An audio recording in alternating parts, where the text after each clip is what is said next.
My 12 years of school had finally come to an end. Senior year, with its numerous college, federal financial aid, and scholarship forms was over, and there was a universal sigh of relief among my class as graduation neared. The time had finally come where I didn't need to give a damn about school anymore, and in response to this, my friend William and I began to make plans for a weekend-long canoe trip up on the Allagash River on northern Maine. We were avid canoers and fly fishermen, spending last summer fishing up the mountainous Wrangler Lakes region. William and I had been planning this trip for quite some time, and with a phenomenal weather forecast this weekend, we had a perfect window of opportunity. Directly after school that Friday, I drove over to Will's house, having already packed up my things, and picked him up. He had overpacked, as usual, bringing 2 large backpacks. One of these was dedicated to food and socks being especially important to William. He had once forgotten extra socks on a Boy Scout camping trip and ended up wearing the same pair for 3 days. "You can never bring too many socks," he always told me, being one of the many mantras he had adopted throughout the years. Will was funny in that sense, and I admired him for it. We left Bangor around 3 o'clock in the afternoon and made our way up the long stretch of Interstate 95. In Maine, there's a point on this highway where all civilization seems to disappear in a flash. Between the cities of Bangor and Halton, where we were headed, there's basically nothing but land owned by paper companies. Locals call this area of the state the Northwoods, and that's exactly what it is. Miles of practically untouched wilderness. An idea that had always intrigued William and I.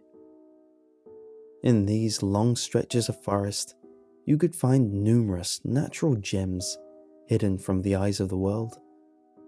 I always thought that some of these places might be better off undiscovered, kept secret in the forest forever. After exiting I-95, we navigated Halton and eastwards into the bumpy backroads of Aroostook County. It was around 6 o'clock at night now, and the sun was beginning to set in the pink sky. Will had since fallen asleep, his head jostling around as we drove through the poorly maintained dirt roads. Our campsite wasn't too far away, and we would spend the night here before making our way to the Allagash tomorrow morning. We reached the campsite at 7 o'clock exactly. It wasn't one of those big public campsites that you see full of tents and campers, but a simple 1-acre lot containing a fire pit with brown wooden benches and an old lean-to in need of major repairs. Overall, the site was very remote, and the only things you could hear were the peeping of frogs and the sound of wind hitting the branches of trees. Will and I hopped out of the truck, set our things inside the lean-to, and hung our bear bag in a nearby tree. Clouds were coming into the sky, and the sun was now barely glowing through them. "Dude, check this out," Will said, having strayed off to the perimeter of the campsite. He had been exploring with his flashlight as I got the fire started. "What is it?" I asked. "I think it's a trail or something," he replied, pointing to what appeared to be a narrow, seemingly forgotten stretch of trail that extended into the forest. An old sign with a paint chipping off of it was sitting in front of the trail ahead. I crouched down to see if I could read the sign, and Will pointed the flashlight towards it. The lettering seemed to be in the same font as the words seen on the alpacan trail signs. I could barely make out the word Haino Bog as I slowly deciphered the carved letters. Curious, Will and I made our way down the thin trail, pushing through the brush. The ground soon became saturated with water, and I could barely make out the extensive meadow of sedges through the trees and darkness. The evening wind seemed to be swaying them back and forth, a motion that I found almost hypnotic. "Look at that," I said to Will, noticing the sheer size of the bog. It seemed to extend far into the distances on all sides, creating a sort of aquatic prairie. The trail ended at what appeared to be an old, rotting dock. It jutted out into a small pond, which paved through the center of the bog, getting narrower as it went deeper into the wetland. Will shined his flashlight around the area, trying to get some kind of perspective over the landscape. "I don't think I've seen anything like this before," he told me. "It's huge." "I know," I replied, staring out into the distance. I felt oddly drawn to this area. Something about it had struck me. The way the sedges moved with the wind, and how the black, calm waters sat stagnant in the dark, created an almost interesting feeling inside of me. I don't know if it was curiosity, fear, or even a sense of inner peace, but it felt as if the landscape was drawing me into itself. I squinted my eyes, trying to take in every detail of my surroundings. As I turned my head, I noticed something odd in the distant sedges. Something was rustling around, and for a split second, I saw what appeared to be a black figure rise up from the grass. Immediately, I blinked, and the hazy figure disappeared. I attributed this only to the darkness playing tricks on me, not thinking much of it. "Hey, Eric, are you alright?" Will asked, noticing that I was staring off into space. Yes, I'm fine," I replied, waking up from my daze, brushing off the illusion I had just seen. "You want to take the canoe out on this? The water's pretty calm, and I'd like to explore a bit." I hesitated at first, the image of the dark figure briefly resurfacing in my mind, but I again dismissed it. "Sure," I replied, a sense of excitement overtaking what had originally been more comparable to dread. It was around 8 o'clock at night when Will and I set off into the stagnant, black waters of the bog. We'd attached the flashlight to the bow of the canoe with a lashing, and it illuminated a good chunk of the landscape as we began rowing. I was sitting on the stern end of the craft, steering, while William sat on the bow end, leading the way through the darkening landscape. For a wetland, it was oddly silent as we moved deeper into the open, narrowing pond.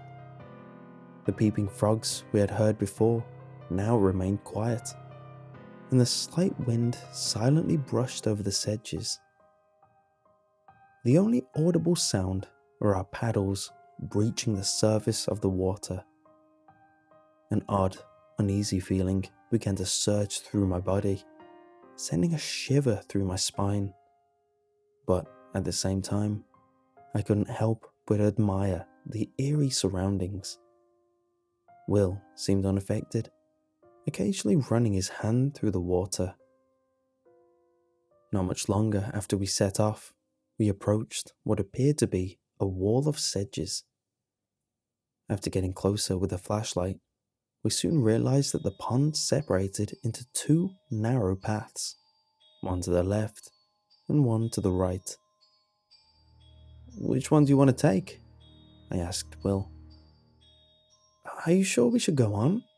he replied, having taken on a more cautious approach to our excursion. "I mean, it's getting pretty dark, and we left everything alone on the campsite. I want to make sure the bear bag hasn't been raided by anything." I took note of William's concerns, but conflicting feelings in my mind began to surface once more. An unexplainable urge to keep going took hold, and I responded to my friend in a calm and collected fashion. My campsite's fine, Will. I made sure the bear bag was hung the right way and everything else is still locked in the car. And I just put new batteries in the flashlights, so there's no need to worry about anything. He nodded, considering what I had to say. Alright, let's take the left, he responded after a bit of hesitation. His originally explorative nature seemed to be faltering somewhat, but not to the point where I was concerned. As he began to paddle again, I looked back in the direction we came.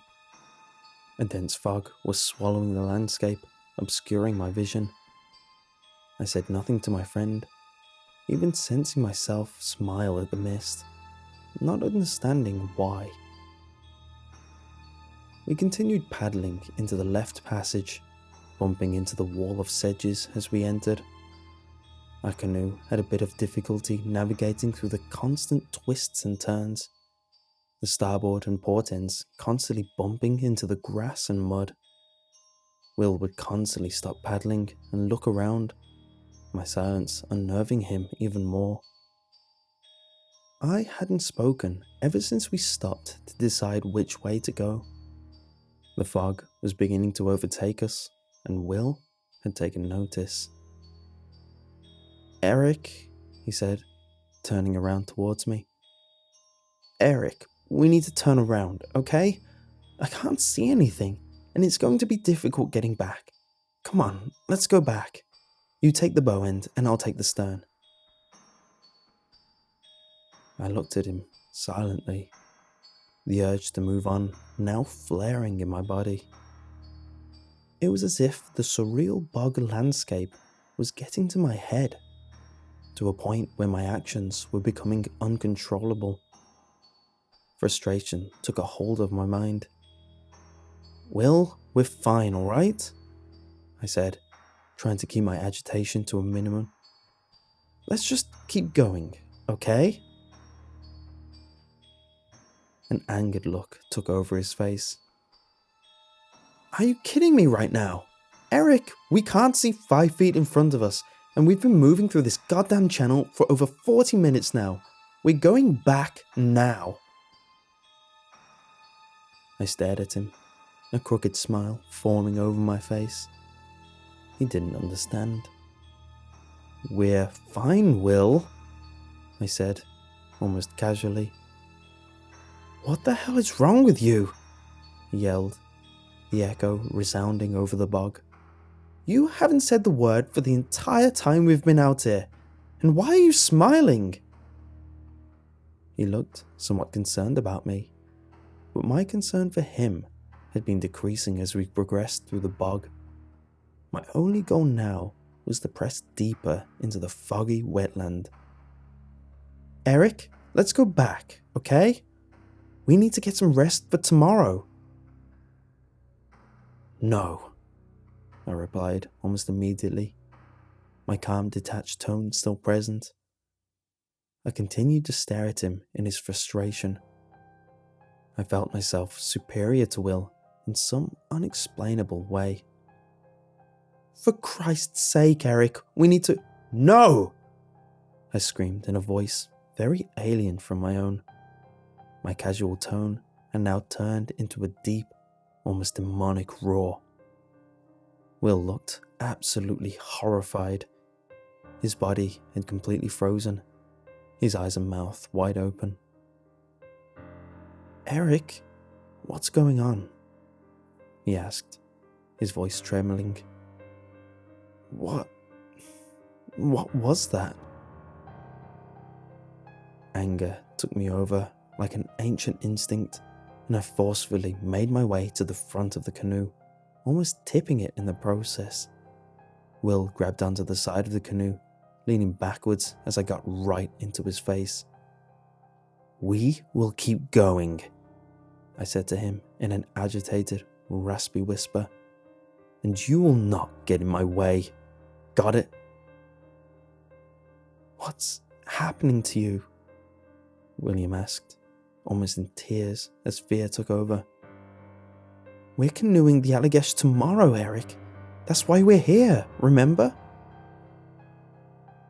I instantly slapped William right across the face, his childish stalling getting in the way of my goals. I could feel the wind blowing faster through the ominous fog, the sedges silently bending back and forth. My rage was growing, and it was dismissing my past friendship with William. He didn't understand, yet at the same time, I didn't understand either. The surreal movements of the bog made it seem as though we were one living, breathing organism. It was enticing me further into its own mind, through its own meandering, confusing channels of thought. Angered, Will lunged at me, violently rocking the canoe back and forth. He tried tackling me, but as a result, the craft tipped over upside down, forcing Will and I into the murky, dark waters. It was much deeper than I had originally thought, the turbid water going over my head. Everything seemed to happen in slow motion. The swamping of the canoe, my own body being submerged underwater. I remained under there for what seemed like minutes, far longer than I can hold my breath. I opened my eyes, looking into the bog's pitch black inner body. The surface and the bottom were invisible, and it felt like I was being suspended in a state of nothingness. Suddenly, the underwater ambience began to resemble itself. Gradually, the sounds of moving water became almost silent whispers. They gradually grew louder and louder, and I began to understand their messages. "Let me in," they cried in chaotic intervals. "Embrace me. Let me in. Let me in." Distraught, uncanny wails soon arose from the depths. At first, they seemed inhuman, but as they got louder, they appeared to resemble the desperate cries of an infant and an adult female meshed together. These sounds pierced my mind, and I could feel my thoughts begin to tear apart, my mind beginning to split into 1,000 pieces. I was oddly intrigued by this experience, rather than fearful. The subterranean landscape was showing me sights I had never seen before, its disturbed, surreal mind inserting itself into my own. Images began to flood my head, millions passing through by the minute, cold, dead hands sticking out of the meadow sedges, a child's deceased body decaying at the bottom of the bog, a deer struggling to make its way out of a muddy demise. Those are some of the images I witnessed. The landscape was revealing its twisted worship of death and decay to me, a new knowledge that I accepted without question. "We will become one," it whispered to me. "One in death." A burning pain surged through my lungs, and I quickly made for the surface, emerging right next to the overturned canoe. The fog was now dense, and I could only see about 5 feet in front of me. To make matters worse, my flashlight had been swallowed by the bog, my only light being what little moonlight shone through the mist. I was still driven to keep moving through the bog, however. I needed to reach my unconscious destination. Abruptly, I heard thrashing in the water, which was followed by the sounds of heavy breathing and blood-curdling screams. They belonged to William, and I simply watched him struggle to grab onto the surrounding sedges, completely disregarding the canoe. Stop it, please," he yelled. "What do you want from me? What do you want from me?" Will fearfully scurried onto the meadow of sedges, his body soaked and shaking, his head darting in all directions. He ran away into the fog, struggling to make it through the layers of mud. "What's going on?" I heard him scream from a distance. and then he was gone, leaving me with the bog's silence. My sympathy for William had been declining ever since we set off into the bog, its influence growing stronger and stronger in my mind. I was driven to let the landscape lead me further within itself, and my friend was clearly resisting the drive's effect on his own thoughts. I swam over to the canoe and tipped it back up.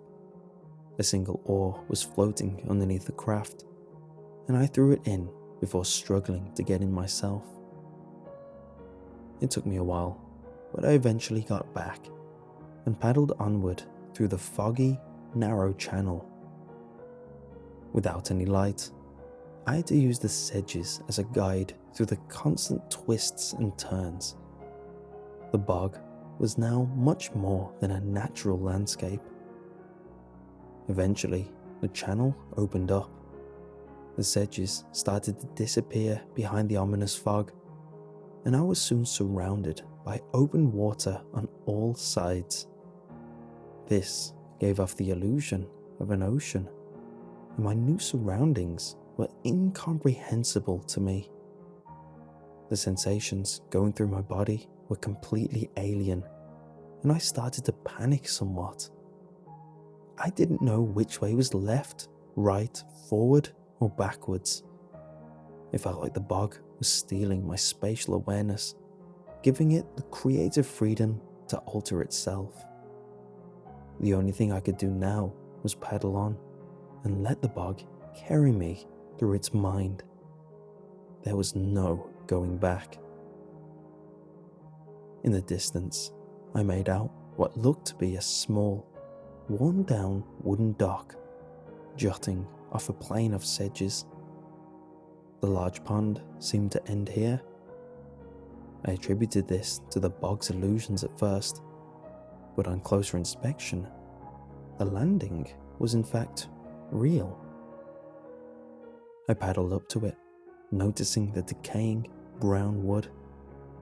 A worn-out metal spoke stuck out of the top, and a tattered strand of rope was tied to it. I tied the canoe to the dock and stepped onto the decrepit structure.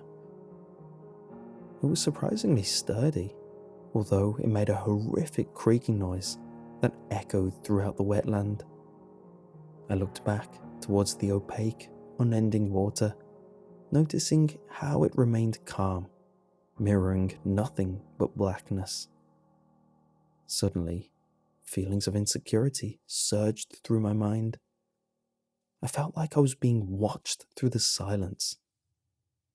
Fearful, I made for the sedges, singing in the almost knee-deep mud. The terrain was difficult to navigate through, and a crescendo of paranoia grew inside me. My original mesmerization with the landscape was now turning to dread as I became stuck in the muddy meadow. "Help!" I yelled. "Help!" A harsh wind began to howl, and I could feel the sedges rub against my body. I darted my head around, trying to find some way out, but there was only fog. Something, however, caught my eye. To my left, the grass had been indented, making a gap in the meadow. There was something in the gap, and I stared at it for a moment. Strangely, my fear began to recede, and I made my way over to the indent, wrestling through the mud. The thing I had seen from a distance was now coming into view. What I saw initially shocked me. However, these feelings soon turned to a grotesque acceptance and even celebration. It was William, lying face up, the sedges gently caressing his dead, mutilated body. Massive cuts had been etched into his arms and chest, and his throat had been slit on both sides, creating a triangular shape. Blood was streaming out of his wide, open mouth, a look of absolute terror on his face. He would become one with the bog soon enough, in his death and decay. William would finally understand the logic that he denied in his fear, and his body would become part of the landscape's mesmerizing illusions. I turned around and looked out across the vast pond I had paddled through. The fog had lifted moderately, and I could see where I'd entered through the channel. The shape of the bog's mind was revealing itself to me, and my drive was more powerful than ever. My body began to shake and tremble, and the sound of ominous whispers started to seize my being once more. Come to me. Let me in. Come to me. Slowly, my head turned towards the left side of the pond. The whispers began to grow in volume, becoming more demanding by the minute. Let me in. Let me in. Let me in. The wind began blowing faster and faster, blustering the sedges completely sideways, and the black water now forming violent waves. Frantic, feminine cries echoed through what was left of the fog. The bog's mind was becoming more visible to me by the minute, its disturbed psyche again penetrating itself into my own. Complete chaos began to ensue, the winds becoming heavy gusts, and the cries and voices becoming deafening. Yet, I stood next to William's body, immersing myself in these elements.